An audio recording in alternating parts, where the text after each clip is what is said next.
কোনো জাতের ভেদাভেদ ছিল না। তিনি হিন্দু, মুসলিম, বৌদ্ধ, খ্রিস্টান সকল মানুষকে এক সূত্রে গেঁথেছেন। তিনি গীতা শিক্ষার পাশাপাশি কোরআন, বাইবেল ও ত্রিপিটককেও হৃদয়ে ধারণ করেছেন। বাবার কাছে হিন্দু, মুসলিম, বৌদ্ধ, খ্রিস্টান সব মানুষই এক ছিলেন।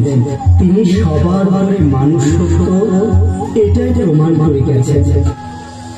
কৈলাস পর্বত থেকে এসে হাঁটতে হাঁটতে একদিন এক মুসলমান পাড়াতে প্রবেশ করে এবং মানুষের কল্যাণে তিনি সেখানেও রেখে গেছেন তার অমর লীলা।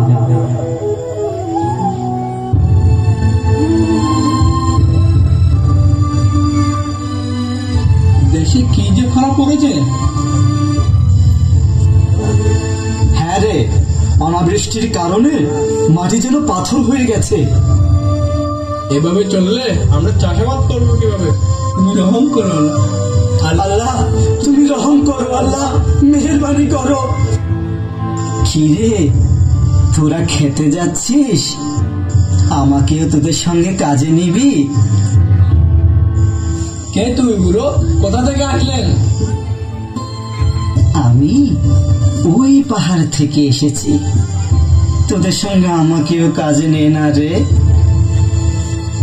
আমরা জোয়ান মানুষ মাটি কাটতে হাঁপিয়ে যাচ্ছি, আর তুমি তো বুড়ো মানুষ, তুমি মাটি কাটবে আমাদের সঙ্গে? নে না রে তোদের সঙ্গে আমাকে কাজে নিয়ে দেখ, আমিও তোদের সাথে কাজ করব। আরে এত করে যখন বলছো, চলো আমাদের সঙ্গে, দেখি কেমন মাটি কাটতে পারো। কোদালখানা আমাকে দে দেখিনি।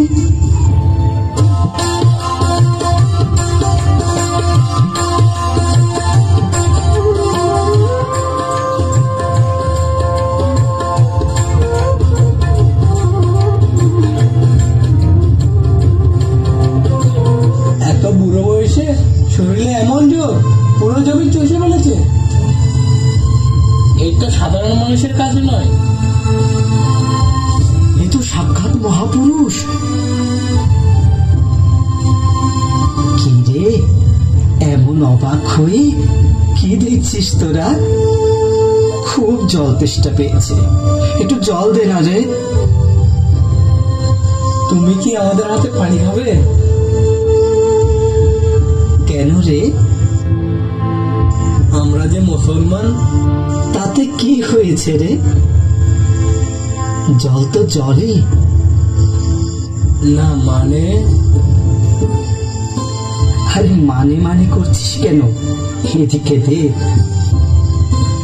এগুলা কি বলতো? পানি। হ্যাঁ, এগুলা পানি, আর এইটা হলো জল। আমি মিশিয়ে দিলাম। জল আর পানি মিশে তো একাকার। ভাগ করতে পারবি কোনটা জল আর কোনটা পানি?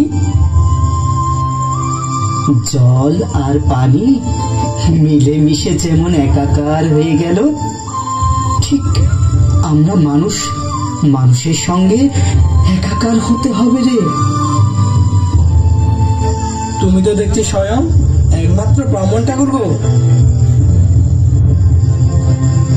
আরে না রে না, আমি সারা বিশ্ব ব্রহ্মাণ্ড জুড়ে 3 জন ব্রাহ্মণ দেখেছি।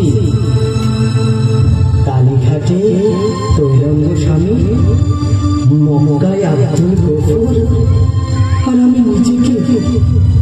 তাহলে আমি একমাত্র ব্রহ্মচারী হলাম কি করে? ধন্য লীলাময়, ধন্য আমাদের পুণ্যভূমি। জয় সাধু বাবার জয়, জয় সাধু বাবার জয়, জয় সাধু বাবার জয়।